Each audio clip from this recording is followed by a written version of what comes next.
안녕하세요. 하고 싶은 거 다 하는 디자이너 하디입니다. 자, 이번 시간에는 이런 A3 사이즈의 영화 포스터를 만들어 볼 거예요. 지금 보고 계시는 이 이미지의 느낌이 어떤가요? 뭔가 동화 같고 청량하면서도 어떻게 보면 사진이 아니라 극사실주의 그림 같기도 하죠. 이런 느낌은 이미지의 디테일을 얼마나 살려내느냐, 즉 질감 표현을 어떻게 하느냐에 달려 있습니다.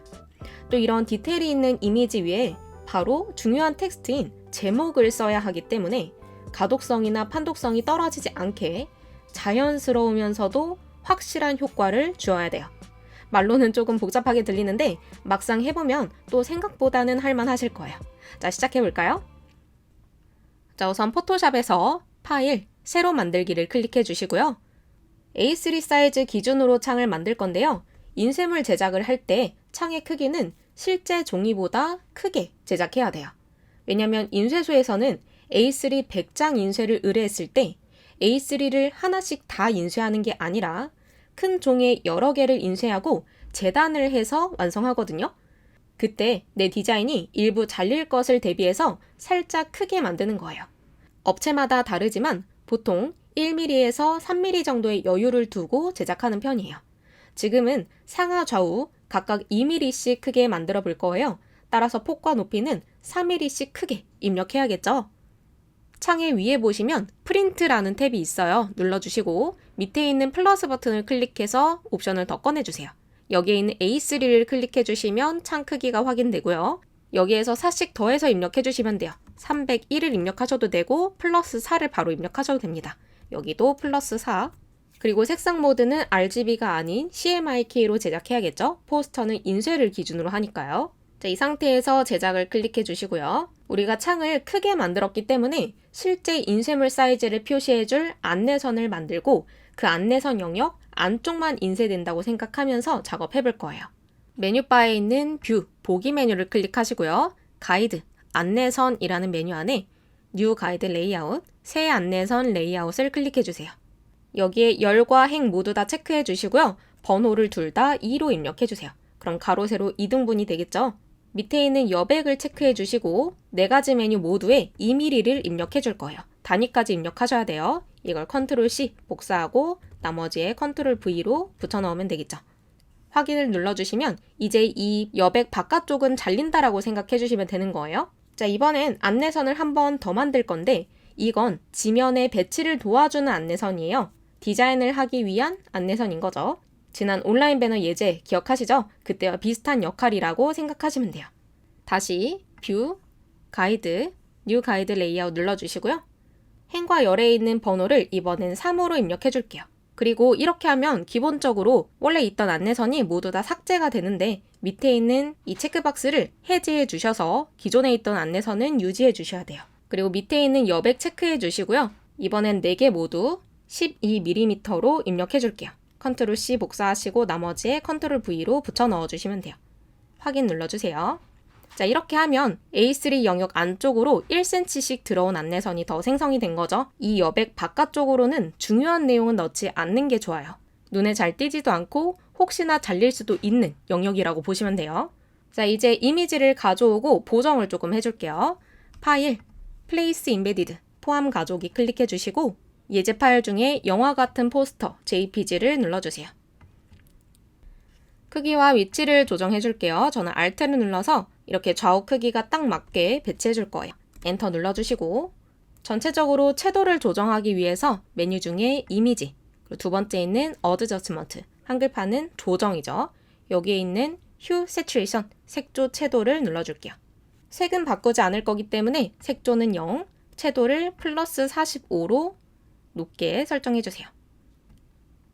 밑에 있는 밝기를 0으로 설정하고 확인 눌러줄게요. 자, 이미지의 디테일을 올리기 위해서 이번엔 이미지 어드저스먼트에 섀도우 하이라이트, 한글판은 어두운 영역, 밝은 영역이라고 되어 있는 메뉴를 클릭해 볼게요. 자, 이 메뉴는요. 어두운 영역을 얼마나 밝게 디테일을 올릴지, 밝은 영역을 어둡게 얼마나 디테일을 올릴지 설정하는 부분이에요. 섀도우에 있는 어마운트를 올려보면요. 어두운 영역이 밝아지면서 어두운 부분의 디테일이 살아나요. 비교를 해보시면 이게 전이고 이게 후예요. 자, 이번엔 이걸 0으로 하고 하이라이트를 올려볼게요. 그럼 밝은 부분이 어두워지면서 밝은 영역의 디테일이 살아나요. 이게 전이고 이게 후예요. 근데 지금 이 이미지에는 밝은 영역의 디테일 자체가 없는 이미지예요. 만약에 하늘에 구름이 있거나 했으면 좀 더 표가 났을 건데 지금 여기에서는 전체적으로 그냥 어둡게만 표현되는 걸 볼 수 있죠. 그래서 지금은 어두운 영역을 더 올려줄 거예요. 섀도우 어두운 영역을 58로 설정하고요. 하이라이트 밝은 영역을 22로 살짝만 올려줄 거예요. 전후 비교를 프리뷰 미리 보기 체크박스로 해보시면 되고요.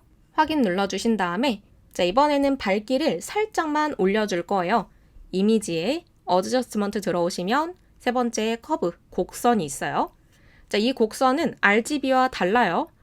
RGB는 올라가면 빛의 양이 많아지니까 밝은 거였지만 CMYK는 잉크가 적어야 밝아지는 거기 때문에 밝게 하려면 밑으로 내려야 돼요. 그래서 가운데 부분을 살짝만 내려서 이렇게 조금만 밝게 해볼 거예요. 확인 눌러서 마무리 해줄게요. 자, 이제 텍스트를 배치해 볼게요. 수평 문자 도구 클릭해 주시고 화면을 한번 클릭해서 휴1이라고 입력해 주세요. 옵션 바에 있는 폰트를 클릭해 주시고요. 210 처음처럼을 골라주세요. 라이트체로 써줄 거고요. 크기는 160포인트. 정렬은 가운데 정렬. 색상 클릭하시고 헥스 코드에 F1C, F35를 입력해 줄게요. 노란색 계열이에요. 확인 눌러주시고요. 방금 쓴 휴일 글씨 위에 가운데 안내선에 맞춰서 한번 클릭해 주시고 이번에는 홀리데이라고 써줄게요. 컨트롤 엔터 눌러서 마무리해 주시고요. 이번에는 프로퍼티스 속성 패널에서 폰트는 똑같이 하고 라이트체가 아닌 레귤러체로 바꿔줄게요. 그리고 크기를 작게 40포인트로 설정하고 자간을 넓혀줄게요. 400으로 설정하면요. 글씨 사이가 멀어지면서 휴일이라는 글씨와 가로폭이 어느 정도 맞죠? 글씨 색깔은 똑같이 할 거고요. 밑에 있는 정렬도 똑같이 가운데 정렬로 해줬어요. 자, 이번엔 휴일 글씨의 밑에 쪽 가운데 안내선에 클릭해 주시고 날짜를 써줄게요. 2023.05 컨트롤 엔터 눌러서 마무리해 주시고 이번엔 글씨를 조금 더 작게 25포인트로 설정하고요. 폰트도 바꿔줄게요. 이렇게 입력해서 바꿔주시고요. 자간을 0으로 설정하고 색상과 정렬은 똑같이 맞춰주시면 돼요. 레이어의 위치를 좀 바꿔줄게요. 무브 툴, 이동 도구를 클릭하고요. 확대를 좀 하신 다음에 지금 있는 숫자 레이어를 드래그하면서 쉬프트 아까 만든 12mm 안내선 안쪽으로 이렇게 배치해 주시고요. 휴일도 이동하면서 쉬프트 밑에 있는 날짜와는 간격을 어느 정도 떨어뜨려서 이렇게 배치해 주시고 홀리데이 이 글씨도 드래그하면서 쉬프트 밑에 있는 날짜와 휴일이라는 글씨 사이보다는 조금 더 밑으로 내려줄 거예요. 방향키로 이렇게 내려줄게요. 자, 지금 있는 글씨가 뒤에 있는 이미지에 묻혀서 잘 안 보이잖아요. 혼합 모드를 바꿔줄게요. 이 숫자 레이어 클릭하고 밑에 있는 휴일 레이어를 Shift 클릭해서 같이 선택해 주시고요. 혼합 모드 클릭해 주시고 대비시켜 합성하는 메뉴 중에 리니어 라이트, 한글판은 선형 라이트로 되어 있는 메뉴를 클릭해 주세요. 그럼 보시다시피 뒤에 있는 이미지와 자연스럽게 합성이 되면서 조금 밝아진 게 보이죠? 뒤에 있는 이 담요 부분이 조금 비치고 있어요. 자, 이제 판독성을 조금 더 높여주기 위해서 레이어 스타일을 넣어 볼 거예요. 휴일 레이어 옆부분을 더블 클릭해 주시고 여기에 있는 드롭 섀도우 클릭해 주세요. 첫 번째 있는 혼합 모드, 블렌드 모드는 멀티플라이, 곱하기로 설정해 주시고요. 색상을 클릭하고 6개. 완벽한 검은색을 만들어 주시고요. 불투명도는 20%로 살짝 반투명하게 하고 각도는 상관없이 거리는 0픽셀로 해줄 거예요. 각도는 거리가 1픽셀 이상일 때만 의미가 있는 거고요. 스프레드는 20%, 크기는 70픽셀로 설정해 볼게요. 비교를 해보면 이게 전, 이게 후예요. 엷은 그림자가 살짝 넓게 퍼지면서 들어가 있죠. 이전보다 훨씬 더 판독성이 올라간 걸 볼 수 있어요. 확인 눌러서 마무리해 주신 다음에 방금 만든 이 FX 있죠? 이게 밑에 있는 드롭 섀도우인데 얘를 복사해서 나머지에다가도 넣어줄 거예요.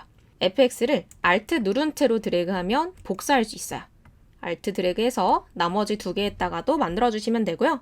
여기서 살짝 수정을 해줄게요. 맨 위에 있는 202305 여기에 있는 드롭 섀도우를 더블 클릭해주세요. 그럼 바로 드롭 섀도우 창이 열리죠. 여기에 있는 불투명도를 40으로 해서 조금 더 올려줄 거예요. 글씨가 더 작기 때문에 그림자를 조금 더 선명하게 만들어서 눈에 더 잘 띄게 한 거고요. 확인 눌러서 마무리해주세요. 자, 지금 확대가 많이 된 상태인데요. 컨트롤 숫자 0을 누르면 화면에 꽉 채워서 전체 지면을 볼 수가 있어요. 여기 윗부분이 지금 많이 허전하기 때문에 임의의 텍스트를 써줄게요. 수평 문자 도구 클릭해 주시고요. 캔버스 위쪽에 있는 가운데 안내선을 클릭해 주세요.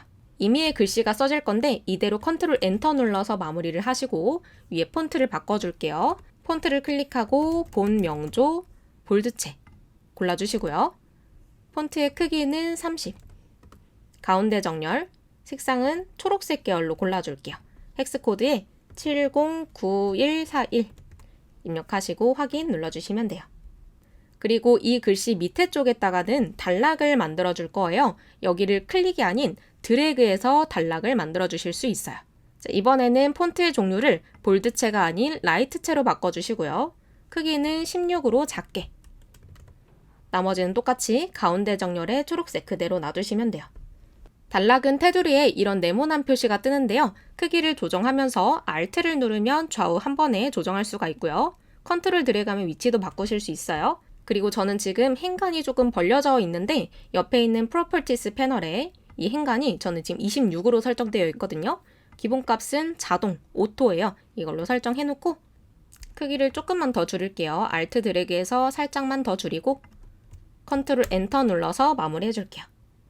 위치도 컨트롤 드래그해서 수정을 해줄게요. 밑에 있는 이 레이어도 컨트롤 드래그해서 조금 더 밑에다가 이렇게 배치하고 자, 이제 거의 완성이 됐는데 조금 비어있는 부분이 보여서요. 전체적인 밀도를 올리기 위해서 도형을 몇 개 넣어줄 거예요. 도구 중에 사각형 도구를 우클릭해 주시면 여기에 사용자 정의 모양 도구 커스텀 쉐입 툴이 있어요. 클릭해 주시고 위에 있는 모양을 클릭하신 다음에 레거시 모양 및 기타 그리고 모든 레거시 기본 모양을 열어주세요. 만약에 이 폴더가 없으신 분들은 이전에 했던 모양 도구 강의를 참고해 주시면 돼요. 자, 여기 밑에 쪽에 내려가시면 한글판은 장식, 영문판은 오너먼트라는 그룹이 있어요. 여기에 있는 네 번째 이 모양을 클릭해 주시고 바깥쪽 아무데나 클릭해서 나가줄게요. 화면을 클릭 앤 드래그 하면서 Shift 눌러서 비율을 고정해 주시고 크게 하나 그려줄게요. 색상을 바꿔줄게요. 옵션 바에 있는 7 클릭해 주시고 색상 버튼 클릭.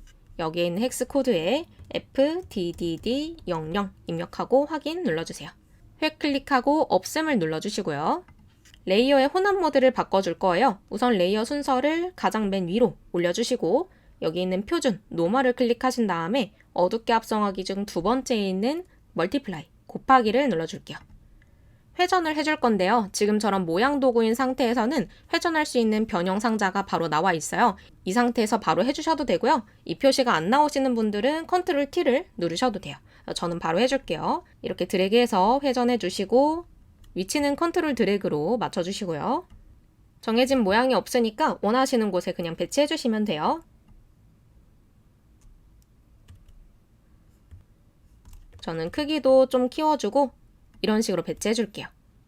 그리고 만약에 좌우로 혹은 상하로 뒤집고 싶다 하시는 분들은 옆에 있는 프로퍼티스 패널에 트랜스폼, 변형 부분을 열어서요. 여기 있는 가로로 뒤집기 혹은 세로로 뒤집기를 각각 클릭해 주시면 돼요.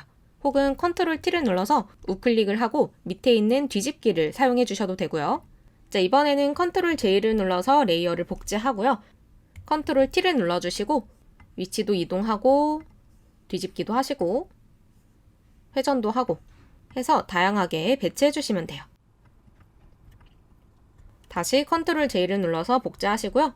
컨트롤 T를 눌러가지고 회전도 하고 위치도 바꿔서 다양하게 배치해 볼게요.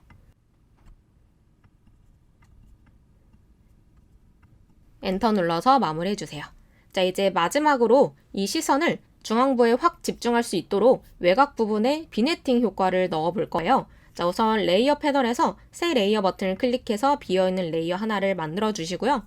정경색을 클릭하고 색상을 6개로 입력해서 확실한 검정색을 만들어 주세요. 정경색 채우는 단축키 Alt Delete 눌러서 레이어 1에 전체적으로 검정색을 채워주시면 되고요. 이제 원형 모양으로 선택하기 위해서 렉팅귤러 마키 툴, 사각형 윤곽 도구를 우클릭하신 다음에 두 번째 있는 일리프티컬 마키 툴, 원형 선택 윤곽 도구로 바꿔주세요.